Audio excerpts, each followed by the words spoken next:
Recent किसी institute का कोई स्टूडेंट था, वो कल आया, मैं नाम नहीं बताऊंगा किस, कोई वो आया शाम को, बात है करीब करीब 7 बजे की, 7 सवा 7 के बीच का टाइम रहा हो। तो वो आया, उसने स्टडी मटेरियल लिया मैथ का पूरा जितना भी अवेलेबल था। उसने पूछा कि कितनी किताबें हैं, 17 किताबें हैं। अभी कितने अवेलेबल हैं, 8 अवेलेबल हैं, 8 दे दो। इंग्लिश का स्टडी मटेरियल लिया, इंग्लिश का सिर्फ प्रैक्टिस बुक लिया, सिर्फ प्रैक्टिस बुक, बाकी कंसेप्ट वाली बुक छोड़ दी।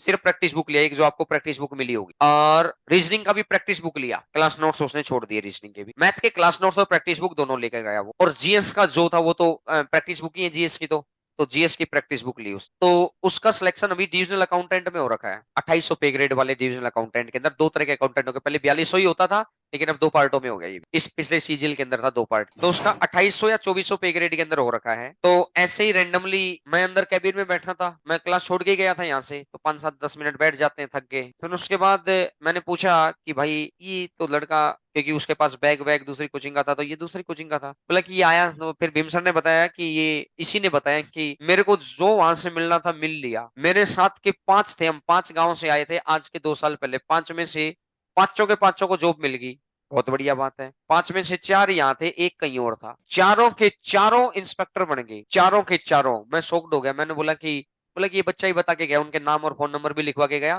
बोला जिसमें से 2 बच्चे तो अपने पुलिस स्टेशन में पहुंचे थे, 2 नहीं पहुंच पाए थे किसी कारणवश। अब उस बच्चे में थोड़ा सा ये आया कि चलो ठीक है, किसी भी कारणवश मैं कंप्लीट कोचिंग नहीं आ पाया, या इस कोचिंग में नहीं, जो भी, अब मेरे को अगर इस नॉलेज से ऊपर की नॉलेज तक पहुंचना है, तो मेरे को यहाँ क्लासरूम में अगर मैं नहीं पहुंच पा रहा, तो मुझे स्टडी मटेरियल से सहयोग लेना पड़ेगा, क्योंकि मेरा मेंटल स्टैंडर्ड उतना हो गया है कि हाँ, तो मैं कम से कम क्लास नोट्स को खुद निकालूंगा, किसी के नोट्स वगैरह लेगा, कि उन बच्चों के पास तो जो उसके फ्रेंड, उनके पास तो नोट्स ही हैं। अब मुझे ये बताओ यार, ये जो बच्चे हैं इतना गहरा सोच रहे हैं कि मुझे वहां पहुंचकर ये लेना है, और आपके पास आपकी थाली में चीज रखी हुई है, तो आपको हम बता रहे हैं कि आप ऐसा करो रे भैया, ऐसा करो, और उसके बाद भी आप नहीं करना चाह रहे, तो इससे मन दुखता है।